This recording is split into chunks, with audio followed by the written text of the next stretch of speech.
Hey, chickens.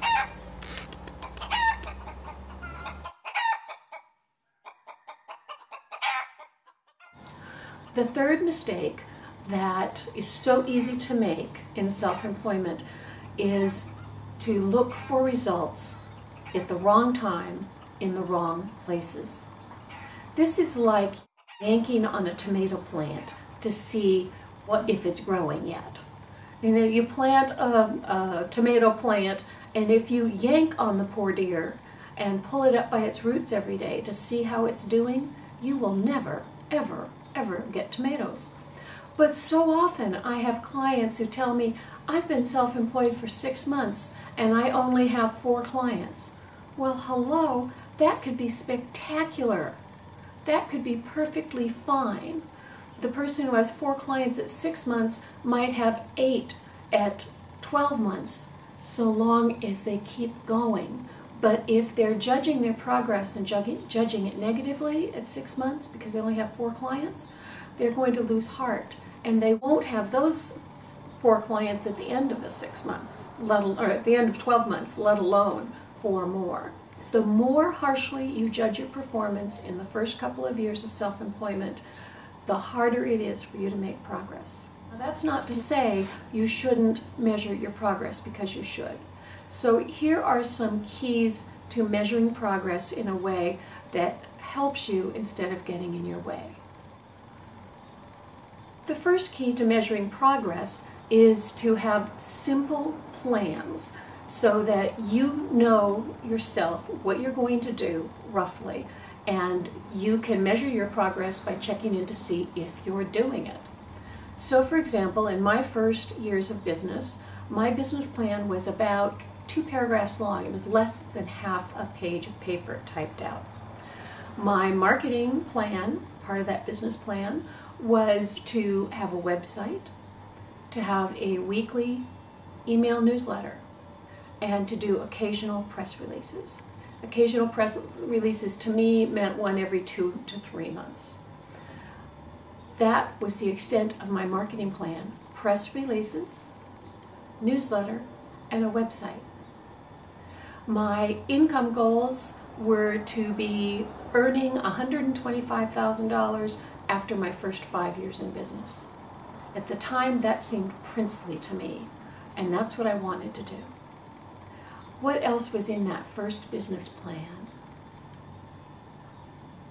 I had a number of clients that I wanted. In my first year of coaching, I planned to have 6 clients by the end of the first year, 12 by the end of the second year, and 24 by the end of the third year. Again, that first year goal was very, very modest compared to what most of my colleagues were setting out to do. I'm the one who ended up with a stable business after 3 years, when most of my colleagues who were starting out in coaching were going to get day jobs. So the first key to looking for results in an appropriate way and measuring results is to set simple conditions of satisfaction. What are you going to do? How often? And what are your goals? Keep this very simple and keep them modest. It is so much more effective to shoot for a modest goal and make it and have that shot of confidence than it is to shoot for a high goal and fail. Just say no to extraordinary goal setting. Set average to modest goals. The second key to measuring results in a way that's effective and won't get in your way is to measure at appropriate intervals. This is not every week. You can track things like how many clients you have, how many referrals you're getting, how many phone calls you're making, how many networking events you're going to. You can track those kinds of things as often as every week, but don't measure them, don't interpret them for at least 4 months. It takes time, folks. This is so important. You're pulling on the tomato plant. You're hurting the root system that will nourish your business if you measure results any more often than 3 times a year. Finally, something that helped me so much in my second year of business was paying attention to what I call the trend line rather than the ups and downs. ups and downs. So I've said in my first year, my goal was to have 6 clients. My 6th client hired me on the first day of the second year of my business. During that second year, there were times when I was down to 4 clients. If I had interpreted that as going backwards, as losing ground, I would not have had the heart to keep doing the simple things on my half-page business plan.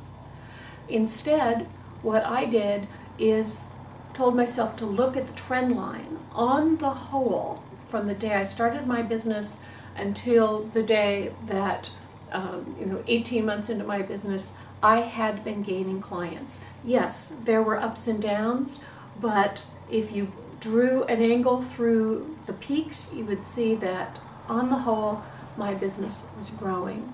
So watch the trend line. Don't obsess with the little ups and downs.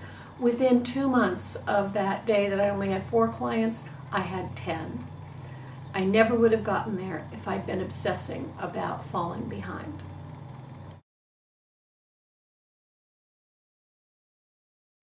Hello, crows.